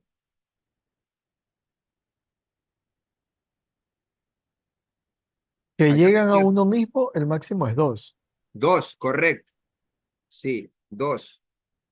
Aquí hay 2. 2 nada más. ¿Ya? ¿Ok? Perfecto. Gracias, Robert. Listo. Acá tengo 3. Muy bien. Avanzamos entonces. Digo, ahora la recolección de datos. Bueno, para la recolección de datos, mi respuesta a esta parte de la investigación, hágalo en línea. Gástese una herramienta de pago. Por lo general yo utilizo encuesta fácil, donde usted pueda controlar quién le responde, quién no le responde y pueda insistir para que le respondan. Y también puede garantizar la parte anónima de ellos, si así lo decide usted. Bueno, debería hacerlo así. Entonces, básicamente a eso se refiere. La estrategia que usted tiene que aplicar, entonces usted, ya le sugiero, hágalo en línea. En la actualidad no se concibe en temas manuales, pero si usted quiere hacerlo manual porque tiene disponible la población, lo puede hacer. Siempre busque la forma de obtener la mayor cantidad de respuestas y lo que yo le mencioné hace un momento en el inicio de esta clase, tiene que manejar muy bien la gestión de datos faltantes. Si hay datos faltantes, ver cómo los va a tratar, ¿sí? Y si hay inconsistencias, bueno, a las inconsistencias no hay nada que hacer, tendrá que eliminarlos. Paso número 9. Hay unas consideraciones que siempre se deben tener, sobre todo la parte ética. Primero, debe tener el consentimiento informado. Es necesario que haya un formulario de consentimiento informado. En algunos casos es obligación, sobre todo si son temas de salud, sí o sí. Es más, en algunos casos que abordan esto necesita un informe de un comité de bioética para poder abordar cuando te vas a meter con temas de salud. Eh, Tienes que garantizar la confidencialidad y el anonimato del encuestado. Tienes que dar una claridad en el instrumento, en la introducción, de cuál es el propósito del estudio, que no vas a hacerlo de manera de obtención de algunos fines de lucro o algo por el estilo, ¿sí? Y en algunos casos, la obtención de ciertas instituciones. Por ejemplo, yo hice un estudio de corte nacional. Yo tuve que recoger datos de todas las universidades del Ecuador.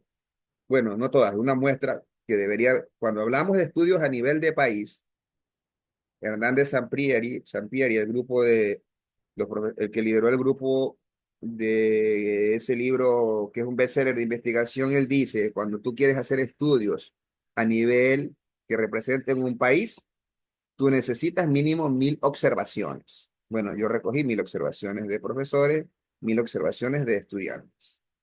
¿Ok? Entonces, logré la aprobación de algunas instituciones. Y en la época que yo lo recogí, era cuando estaban categorizadas, porque yo hice un análisis multigrupo, que es la última parte de este curso. Entonces, es necesario también, en algunos casos, tener las aprobaciones de esas instituciones para poder aplicar, ¿no? Entonces, eso que tiene que ver con las consideraciones éticas. Luego, básicamente, una vez que usted recibe esos datos, hay que tenerlos preparados para el análisis en Smart PLS. Entonces, la codificación de las respuestas. ¿Sí se dieron cuenta cómo le devuelve la herramienta y qué es lo que yo hice? Yo tengo que la herramienta me da estos resultados. Así, aquí me pone el número de la pregunta hasta acá. Como ya sé el orden que tienen, yo tengo que venir. Aquí ya le hice todo el proceso. Ya codifiqué lo que estoy explicando ahora. Yo traté ya los datos faltantes aquí, no hay faltantes, fueron corregidos. Ya está allí, yo lo tengo listo y tengo preparado para llevarlo a Smart PLS, que generalmente Smart PLS te acepta formato CSV para poderlos importar. Hay que tener una documentación de esta metadata sobre cada una de estas variables, como esta hoja Excel que yo tengo, que generalmente cuando hago este tipo de estudio, yo empiezo aquí está el modelo, acá están los ítems, la origen, acá están los resultados de la encuesta que yo mandé, todos los datos que tengo acá, y lo de acá que solo con fines académicos. Hay un tema de estadística descriptiva que te da Smart PLS, que es lo que está aquí, que ya vamos a ver cómo se saca. Y el alfa de Cronbach yo lo coloqué aquí solamente con fines académicos para explicarle esta parte, ¿no? Entonces, básicamente es eso.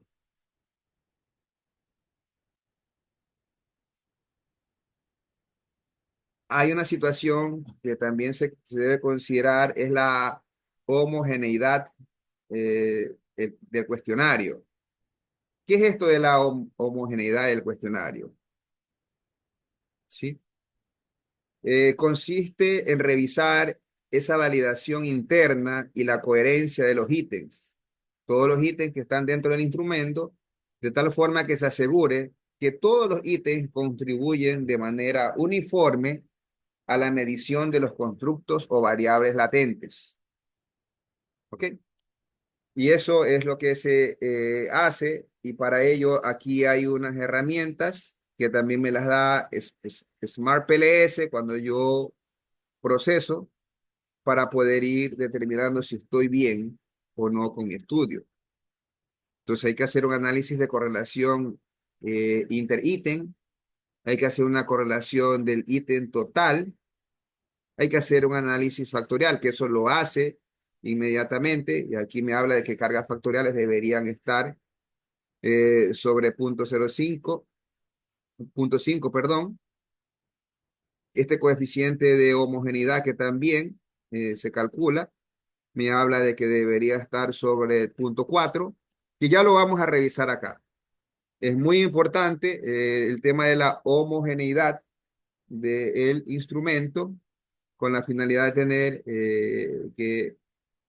un impacto en el modelo de medida, ese modelo que está revisando los indicadores y también cuáles son los efectos que tiene en la estimación de los parámetros, porque básicamente cuando calculo estos parámetros eh, que me van a validar si el modelo es o no adecuado, ya luego me permiten también hacer un cálculo de una significancia estadística para ver qué tan estables son los resultados.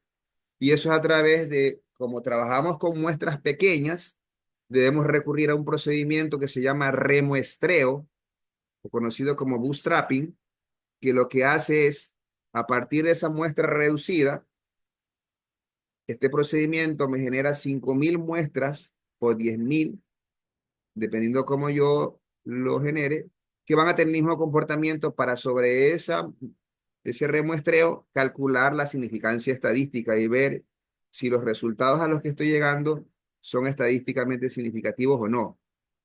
Y por último, teniendo todo este procedimiento, yo voy a poder interpretar los resultados de manera adecuada. Es decir, los resultados me van a garantizar que son los que yo estoy buscando por todo el soporte y el procedimiento científico que estoy llegando a la ejecución.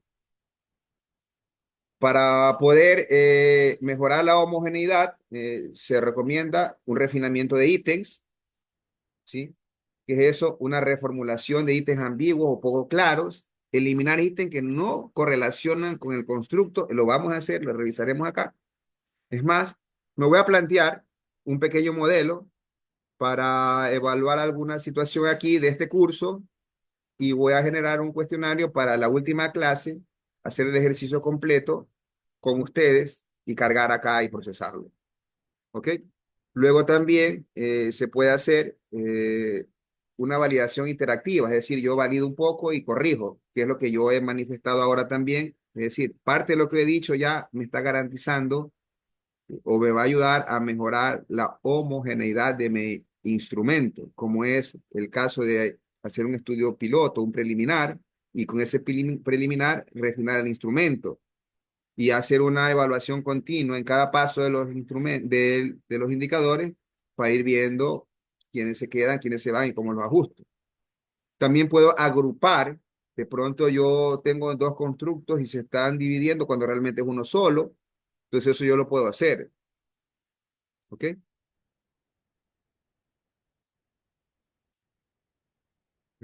Bueno, específicamente ya cuando hablamos de utilizar Smart PLS, yo puedo hacer una evaluación previa. Para ello yo puedo utilizar R o puedo utilizar SPSS para ver si ese instrumento está validado antes de utilizarlo. ¿Sí? O directamente utilizar Smart PLS y evaluando estos indicadores, como está ahí el HTMT, que lo vamos a ver acá cuando procesemos los datos para poder tener un instrumento homogenizado. ¿Ok? Y por último ya, si yo tengo esto todo bien, R me da un soporte, perdón, Smart PLS me da reporte de todos estos indicadores y una documentación de todo el proceso. Que por cierto, que cuando usted manda a publicar, tiene que referirse a esos indicadores para que sepan que eso está bien hecho, si no, no le publican. Así de sencillo. ¿Sí? Entonces, hay que buscar siempre un tema de equilibrio entre la homogeneidad y una amplitud en lo que tiene que ver con la parte conceptual.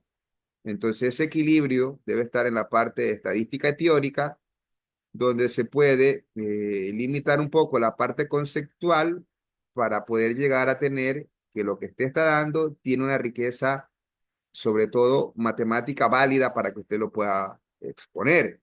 Y no pudiera usted decir unos conceptos o unas conclusiones maravillosas, pero que no tienen un soporte estadístico del procesamiento de los datos. ¿Sí? Es importante también que a veces usted puede llegar a tener constructos multidimensionales. Entonces, estos en algunos casos requieren unos análisis, unos tratamientos específicos que van a servirnos para garantizar la homogeneidad interna en el tratamiento de este tipo de constructos. También se puede ajustar la parte contextual. Entonces, usted puede tener algo que según el campo de estudio o la naturaleza, los constructos y los objetivos no pueden ser los mismos. Por eso cuando se define conceptualmente las variables, hay que dejar claro dentro de qué estudio y cómo se las va a tratar en su investigación. Porque de pronto en otro campo, ese constructo tiene otra connotación. Y la validez de contenido siempre se debe buscar y a través de ello, en las fases iniciales, me va a ir garantizando que yo luego tenga una homogeneidad en mi instrumento y de esta forma me va a asegurar que cada constructo se ha medido en su amplitud teórica.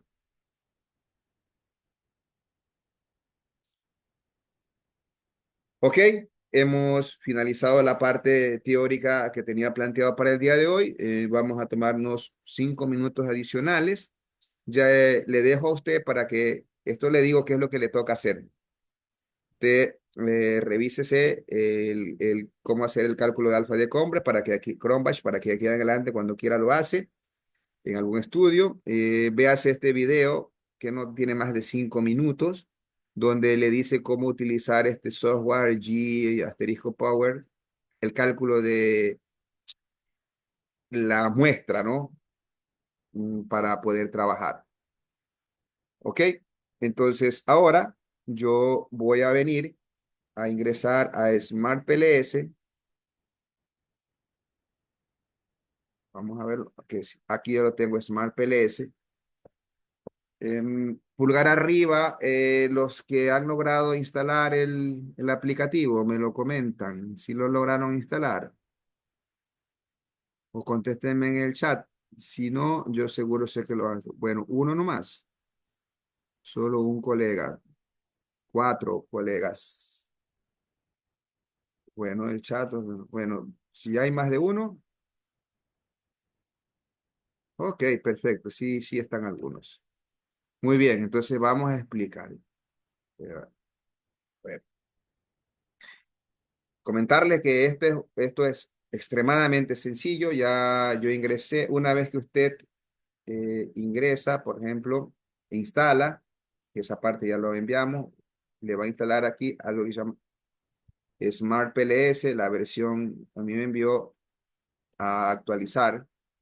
Yo ya tenía la aplicación, hacía algunas semanas que no ingresaba, hay una nueva versión y tiene un entorno por aquí un poco interesante.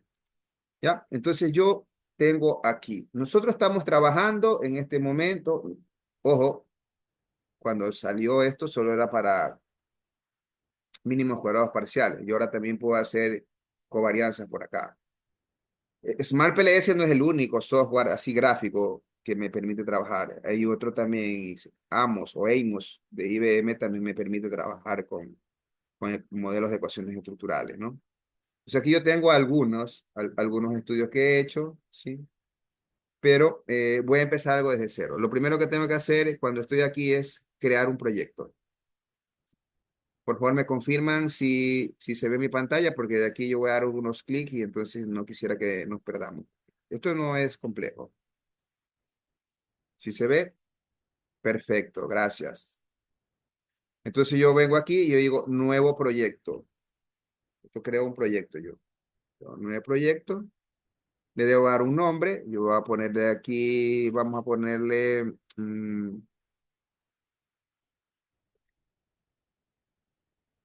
clase PLS. Ya. Creé ese proyecto. Listo. Yo tengo allí el proyecto. Ya. Está acá, clase PLS. Ahora, ¿yo qué tengo que hacer? Tengo que crear un modelo. Yo entonces pongo aquí, o puedo importar mi archivo de datos. Mi archivo de datos, para yo poderlo importar, debería estar ya en el formato que yo les había mostrado en Excel, todo pulido, en lo que hemos explicado en la clase de hoy. Hoy no vamos a llegar a eso aún. Entonces yo vengo y yo digo, creo el modelo. Y aquí me dice, ¿qué tipo de modelo? Importante. Yo digo, nuestro curso es de PLS. Nosotros vamos a trabajar solo con PLS. Y aquí le debo poner. Y yo digo, vamos a crear este modelo que está aquí, ¿no? Este que está aquí. Vamos a crear este modelo. El modelo de adopción de Big Data. Entonces el modelo, vamos a ponerle aquí.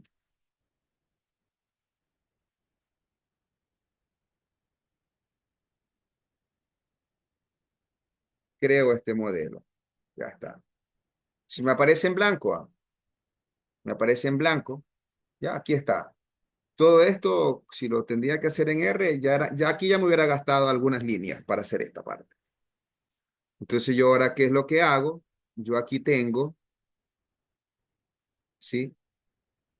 Las variables latentes.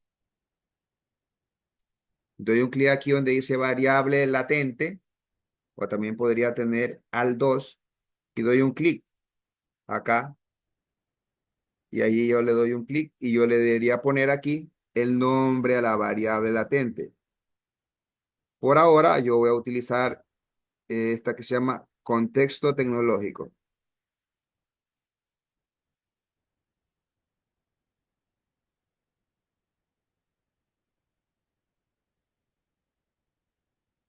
Ahí está, mi variable latente.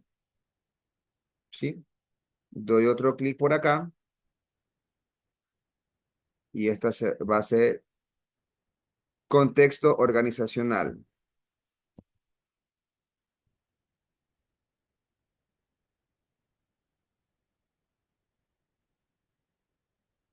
¿Listo? Y voy a poner una más. Si se dan cuenta, por cada clic que yo doy me va creando un círculo.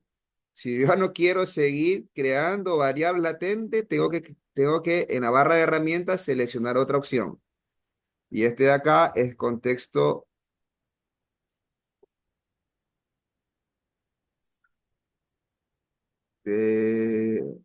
ambiental, pero sabemos que es el entorno. Contexto. Sí. Ángela, ¿alguna consulta? Creo que tiene activo el micrófono. Contexto ambiental, pongámosle. Pongamos el contexto del entorno, porque es mejor definido. Listo. Y todo esto, uno más, que va a ser la intención. ¿Sí? Como la tenemos definido como la intención de adopción.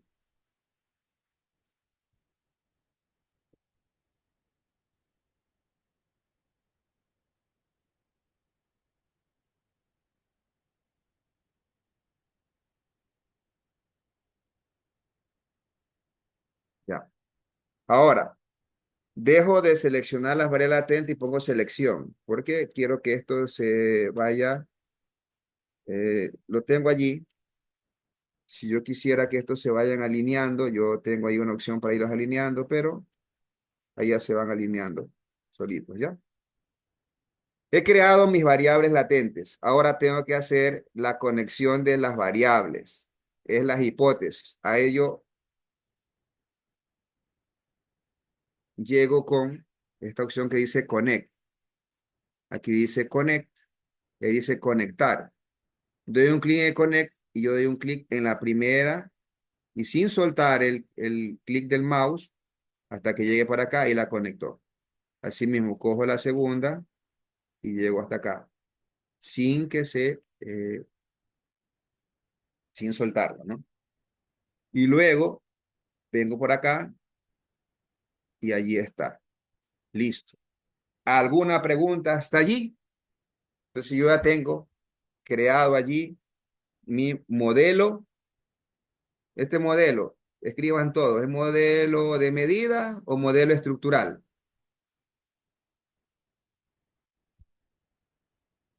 Rogelio, ¿tú quieres que todo contesta? Pues se fue De Rogelio. medida.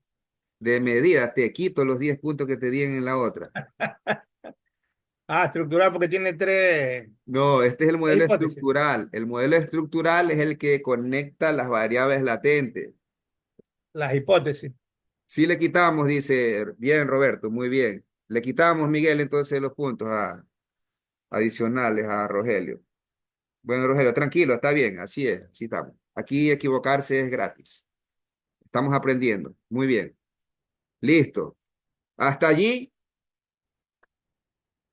¿alguna pregunta? ¿No hay preguntas? Entonces, ¿yo qué voy a hacer en este momento? Si se dan cuenta, esto que está aquí, yo lo tengo directamente desde MarPLS y lo capturé acá. Yo tengo estos datos. Entonces, estos datos que están aquí así, como ya están bien pulidos aquí, que esto ya tendría que haberlo hecho usted, como son de este estudio, ¿qué es lo que yo voy a hacer?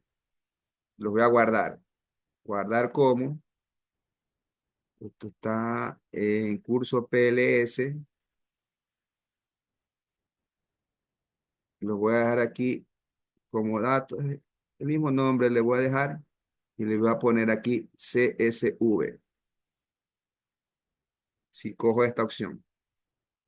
¿Sí? CSV y le doy guardar.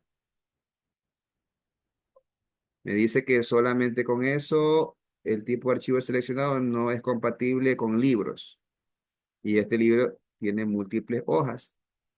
No importa. Yo solo quiero la hoja en curso. Le pongo así, aceptar. Ahí me dice que algunas características del libro pueden perderse si lo guarda como SU. ¿Desea seguir utilizando este formato? Me da igual si le digo que sí o que no, porque ya lo tengo guardado como XLS yo. Le digo que no. Y ya allí está. Ya está guardado allí. Lo puedo cancelar nomás aquí. Es más, yo pudiera hasta cerrar esto. Bueno, no cierro allí, lo dejo allí. ¿Qué hago ahora? Yo vengo aquí, estando en Smart PLS, si se ve allí Smart PLS,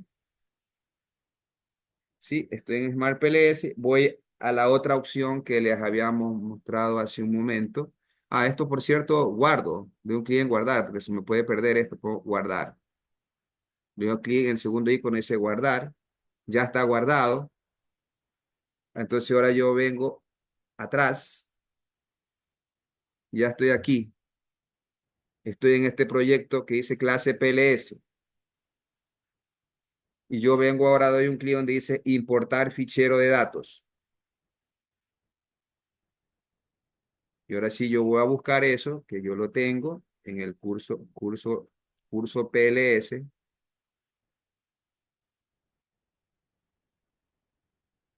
Y es el que está acá. Este archivito que está aquí.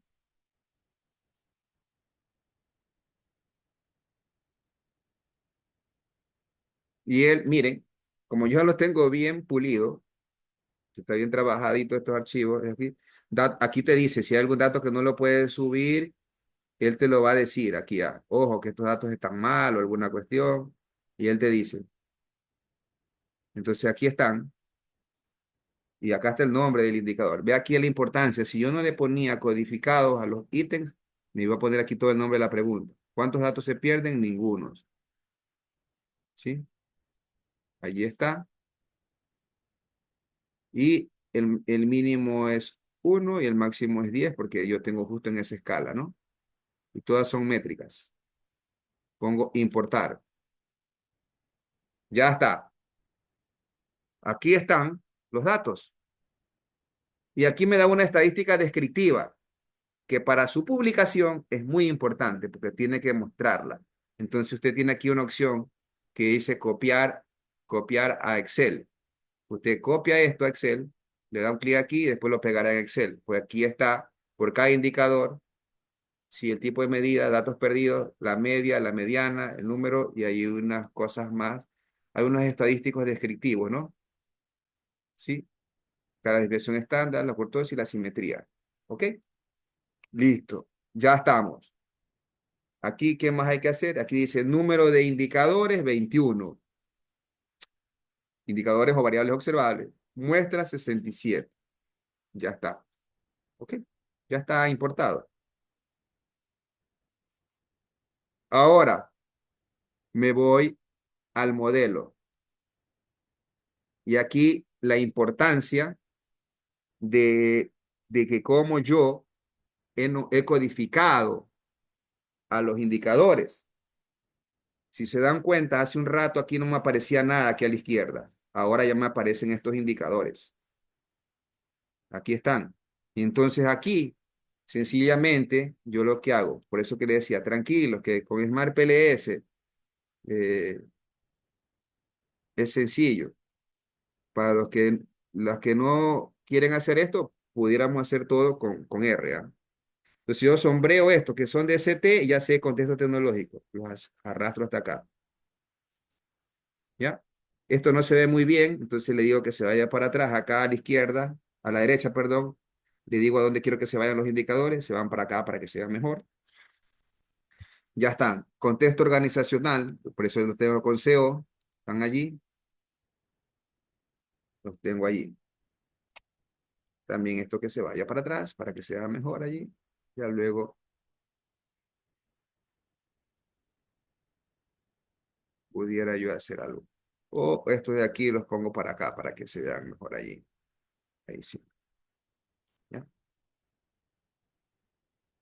Y lo otro es el contexto del entorno. Están acá, CE.